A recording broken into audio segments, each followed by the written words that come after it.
यसै माध्यमिक विद्यालय सिराई कक्षा 10 मध्यान्ह छात्रा श्री स्वस्तिका खड्गीलाई हार्दिक अनुरोध गर्दछु।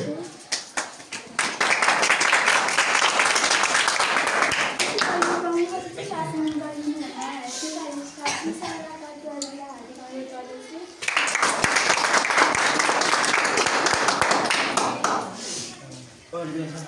महिना अर्थात् 2022 8 महिना 4 गते गरी 3 दिने दौतरी शिक्षा सम्बन्धी तालिममा जानुभएका हाम्रा यस श्री माध्यमिक विद्यालय सिराई कक्षा 9 र 10 मा अध्ययनरत छात्रा दिविका कार्की र छात्र ऋषि धमराजलाई उहाँ सिकेका आफ्ना सिकाइहरू यस कक्षा 9 का विद्यार्थीहरूप्रति सिकाउनु हुन आफ्नो केही भनाइहरू प्रस्तुत गर्नु हुन उहाँ सिकेका आफ्ना सम्पूर्ण कुराहरूलाई यहाँ सिकाउन यहाँ आफ्नो भनाइ भन्नु अनुरोध गर्दछु। प्रदान गर्दछु।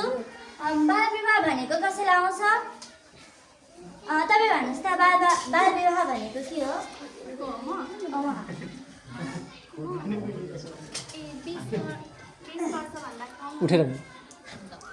20 वर्षभन्दा कम उमेरमै गरिने विवाहलाई बाल विवाह भनिन्छ। धन्यवाद। उहाँले भनेको नि सही हो। स्पष्ट रूपमा भन्दाखेरि सरकारले तोकेको न्यूनतम उमेरभन्दा कम उमेरमा गरिने विवाहलाई बाल विवाह भनिन्छ। बाल विवाह भनेको समाजको एउटा त्यस्तो कुरीति हो कि जसले समाजको हरेक किशोर किशोरीहरूको जीवन नर्क झै बनाइदिएको छ। अझ हाम्रो समाजमा यस्तो धारणा छ कि बालबालिकाहरूको छिटै उमेरमा विवाह गराइदियो भने पुण्य प्राप्त हुन्छ। मलाई पुण्य प्राप्त हुन्छ त्यो थाहा छैन, तर यो थाहा छ कि बाल विवाहले गर्दा प्रत्येक किशोर किशोरीहरू मानसिक समस्याहरू भोग्नु परिरहेको छ। बाल विवाहको असरहरू सम्बन्धी तपाईँहरूलाई केही ज्ञान छ भने बताइदिनु हुन आग्रह गर्दछु। केटा पक्षबाट एकजना मात्र।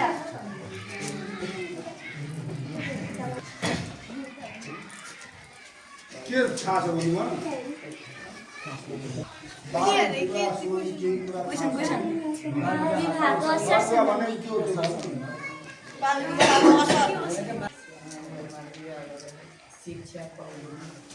जोडले बोल।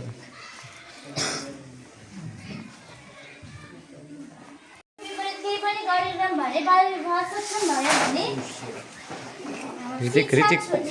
स्वास्थ्य प्रतिकूल असरहरू गर्ने सीमित रोजगारी, सभापति उठ्ने हैन, गरिबी कायमै र सामाजिक दबावहरू र अर्को पुस्तामा बाल विवाह हस्तान्तरण हुने।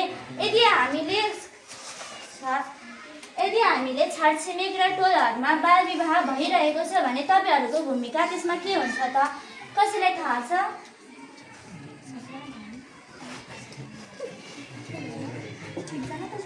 एकजना मात्र।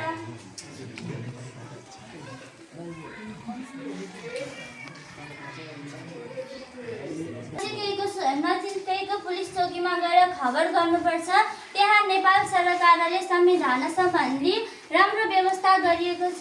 यदि हामीले बाल विवाह भइरहेको देख्यौँ भने उहाँलाई भन्नुपर्छ कि हामीले बाल विवाह गऱ्यौँ भने मुद्दा चल्न सक्छ र कैद सहित जरिवाना पनि हुने गर्दछ। यदि हामी सक्षम भयौँ भने बाल विवाह रोक्नको लागि सदा चक्रको सुरुवात हुन्छ। सदा चक्र भनेको एउटा सकारात्मक अवस्थाले एउटा नकारात्मक अवस्थालाई जन्माउँछ, जुन जीवन चक्र झै चलिरहन्छ। बाल विवाह भएन भने शिक्षामा पहुँच, शीघ्र दक्षताको विकास, राम्रो रोजगारी र आत्मनिर्भरता, महिलाको सम्मान र अधिकारमा वृद्धि, नयाँ पुस्ताको चेतना अभिवृद्धि, बाल विवाह प्रतिरोध, निरन्तर सुधार र विकासको चक्र, बाल विवाहको अन्त्य। बाल विवाह रोक्न हामीले निरन्तर प्रयास गरिरहनु पर्दछ। कसैको छोरीचेलीहरूको जीवन अथवा किशोरहरूको जीवन नर्क झै बनाउनु हुँदैन र यसको व्यवस्थाहरू रीतिको भाइलाई भनिन म अनुरोध गर्दछु। धन्यवाद। फेरि पनि तपाईँहरूलाई नमस्कार। उहाँले भन्नुभयो, म बाल विवाहको समाधान पनि भन्न चाहन्छु। बाल विवाहको समाधान गर्न शिक्षाको सुनिश्चितता पनि हुनुपर्दछ। हामीलाई थाहा छ कि मानिस सामाजिक प्राणी हो। मानिसले समाजबाट नै धेरै कुराहरू सिक्छ। समाजमा जे चलिरहेको छ त्यही कुरा नै मानिसहरूले सिक्ने गर्छ। त्यही कारणले सर्वप्रथम बाल विवाहको अन्त्य गर्न समाजको सोचमा परिवर्तन हुनुपर्छ र यो सोच परिवर्तन गर्न चाहिँ सरकारले या नगरपालिका वडाले विभिन्न प्रकारका जनचेतनामूलक कार्यक्रमहरू गराउनुपर्छ, रोजगारी र आम्दानीको अवसरहरू सुनिश्चित गरिदिनुपर्छ, पोषण र स्वास्थ्यको व्यवस्था पनि मिलाइदिनुपर्छ। अब नेपालमा बाल विवाह सम्बन्धी ऐनहरू। नेपालमा हामीलाई थाहा छ कि नेपालमा 31वटा मौलिक हकहरू रहेका छन्, धारा 16 देखि धारा 46 सम्म। तीमध्ये धारा 39मा रहेको छ बालबालिका सम्बन्धी हक। बालबालिका सम्बन्धी हकमा स्पष्ट रूपमा लेखिएको छ कि कुनै पनि बालबालिकालाई विवाह गर्न बाध्य बनाइने छैन। त्यसका साथसाथै बालबालिकाहरूलाई शारीरिक, मानसिक, यौनजन्य शोषण र जबरजस्ती गर्न नपाइने पनि स्पष्ट रूपमा लेखिएको छ। यति नै हो। हामीले बाल विवाहको बारेमा त धेरै कुरा जानिसक्यौँ। अब आउनुहोस् हामी सिक्नेछौँ दौतरी शिक्षाको बारेमा। एउटै उमेर समूहका साथीहरू बिच हुने ज्ञानको आदान प्रदानलाई दौतरी शिक्षा भनिन्छ। बुझ्नुभयो? दौतरी शिक्षा भनेको के बुझ्नुभयो? बुझ्नु भएन? लु म फेरि एकताल भनिदिन्छु। एउटै उमेर समूहका भन्नाले 15-15 वर्ष, 16-17 वर्ष यस्तै समूहमा त्यो एउटा साथीले जानेको कुरा अर्को साथीले सिक्ने, अर्को साथीले जानेको कुरा अर्को साथीले सिक्ने प्रक्रिया हुन्छ, शिक्षा हुन्छ, जसलाई दौतरी शिक्षा भनिन्छ। अब बुझ्नुभयो? लु भन्नुहोस् त के हो दौतरी शिक्षा भनेको? भन्नुहोस्।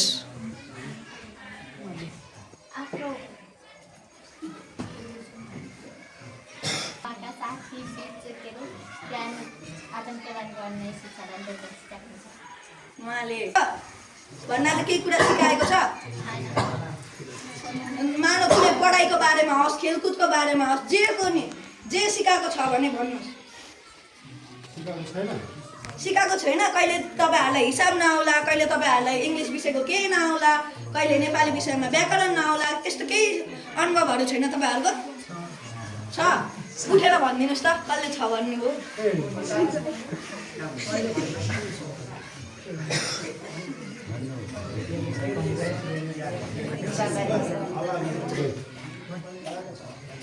योगेशले तपाईँ नै उठेर भनिदिनु न।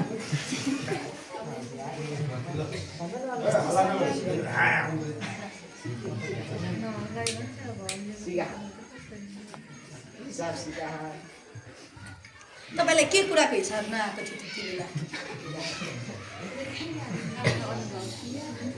खण्डीकरण। अनि तपाईँलाई त्यति बेला साथीले सिकाएको बढी उपयुक्त लाग्यो कि शिक्षकले सिकाएको? हो, शिक्षकले सिकाउँदा तपाईँलाई डर लाग्छ लाग्दैन? हिसाब गल्ती हुने डर होइन, त्यो होइन, गल्ती हुने डर हुन्छ हुँदैन भनेको? हुँदैन?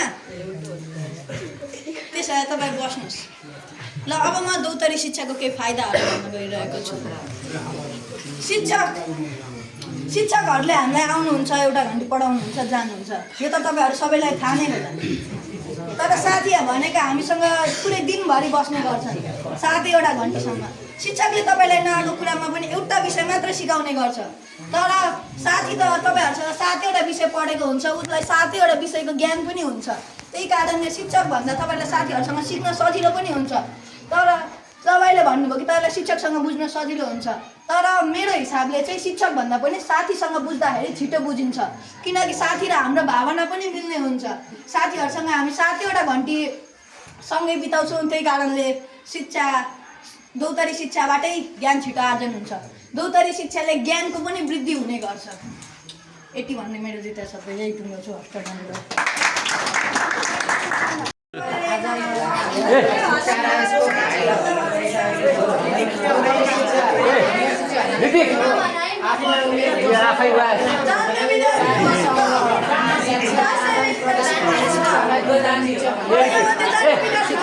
भयो त अहिले आएपछि भनिहाल्छ।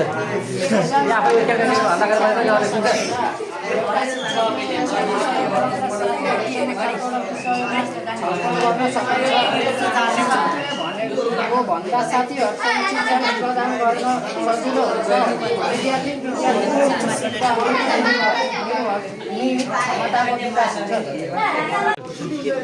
यहाँ भएको सबैलाई सम्पूर्णलाई मेरो नमस्कार। हामी ग्रुप बीबाट हामीलाई सरहरूले एउटा प्रश्न दिनुभएको थियो। एउटा 1 नम्बर प्रश्नमा छ हाम्रो बाल विवाह भनेको के हो र अर्को छ बाल विवाहका असरहरू। बाल विवाह भनेको 20 वर्षभन्दा तल उमेरमा गरिने विवाहलाई बाल विवाह भनिन्छ। उसका असरहरू शिक्षा पहुँच सुनिश्चित नहुनु, सामाजिक व्यवहारमा परिवर्तन नहुनु, 3 नम्बरमा स्वास्थ्य र पोषणको पहुँच नहुनु, 4 नम्बरमा सशक्तिकरण नहुनु, 5 नम्बरमा कानुनी कार्यान्वयन नहुनु। अब कसैलाई नबुझेको प्रश्न छ? केही नबुझेको छ भने भन्नु होला।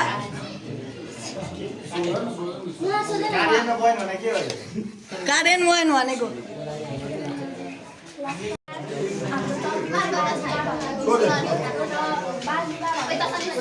सरकारले तोकेको उमेर 20 वर्षभन्दा कम उमेरमा गर्ने विवाहलाई बाल विवाह भनिन्छ।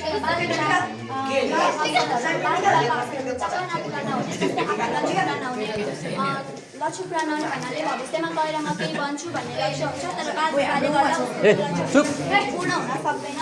त्यसकारण महिलामा विभिन्न समस्या देखा पर्ने, जस्तै पाखुरा खस्ने, बच्चा जन्माउन नसक्दा आमाको मृत्यु हुने, कम उमेरमा विवाह हुँदाखेरि महिला पूर्ण तरिकाले विकसित भएको हुँदैन र उसले बच्चा जन्माउने क्रममा उसको मृत्यु पनि हुन्छ। बेरोजगारी सिर्जना हुने, कम जस्तै बाल विवाह भन्ने बित्तिकै सानो उमेरमा विवाह भएकाले पूर्ण तरिकाले शिक्षा पूर्ण हुँदैन र शिक्षा पूर्ण नभइसकेपछि बेरोजगारी सिर्जना हुन्छ। शिक्षाको पहुँच सुनिश्चित नहुने, अब बाल विवाहमै बिहा भएपछि पूर्ण तरिकाले शिक्षा हुँदैन।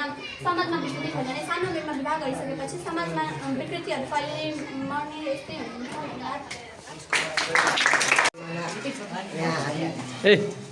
यहाँ सुन्ने स्वादिष्टदेव प्रश्न भन्न गइरहेको छु। द्रुतरी शिक्षा भने के हो? आफ्नो उमेरका साथीहरू बिच ज्ञान आदान प्रदान गर्ने कार्यलाई द्रुतरी शिक्षा भनिन्छ। द्रुतरी शिक्षाका फाइदाहरू निम्नानुसार छन्। साथीसँग सिक्दा लाग्दैन, स्वतन्त्र रूपमा शिक्षा प्राप्त हुन्छ। साथी बिच छलफल गर्दा अन्तर्क्रियात्मक क्षमताको विकास हुन्छ। साथीहरूबाट सम्पूर्ण विषयको ज्ञान प्राप्त गर्न सकिन्छ। साथीहरू बिच सहकार्यको भावनाको विकास हुन्छ। क्वेसन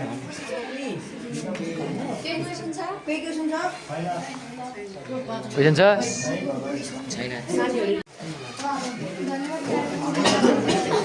आज 2022 महिना 25 गते हिस्सेबाट आयोजना भएको द्रुतरी शिक्षा कार्यक्रम बाल विवाह विषयमा हामी सम्पूर्णले छलफल गरिसक्यौँ र सम्पूर्ण विद्यार्थीहरूलाई केही न केही जानकारी, नयाँ जानकारीहरू प्रदान भइसकेको भन्ने म आशा गर्दछु। अब यहाँ हजुरहरू सम्पूर्णले बुझिसक्नुभयो होला कि बाल विवाह भनेको के हो। बाल विवाह एक त्यस्तो विकृति हो जसले समाजलाई बर्बाद पारिरहेको छ। हरेक छोरीचेलीहरूको जीवन बर्बाद भइरहेको छ। त्यसैले अब यो बाल विवाह कुनै समाजमा बाल विवाह भइरहेको छ भने हामीले रोक्नुपर्छ र जनचेतनामूलक कार्यक्रम सञ्चालन गर्नुपर्दछ। र यहाँ द्रुतरी शिक्षा सम्बन्धी पनि जानकारी भयो हजुरहरूलाई। शिक्षकबाट सिक्दा कस्तो हुन्छ र साथीहरूसँग सिक्दा कस्तो हुन्छ। यहाँ अब शिक्षकहरूबाट हामीलाई धेरै कुरा त ज्ञान हुँदैन, तर विद्यार्थीहरूबाट एकअर्कामा अन्तर्क्रिया भई सम्पूर्ण विषयको जानकारी लिन सकिन्छ।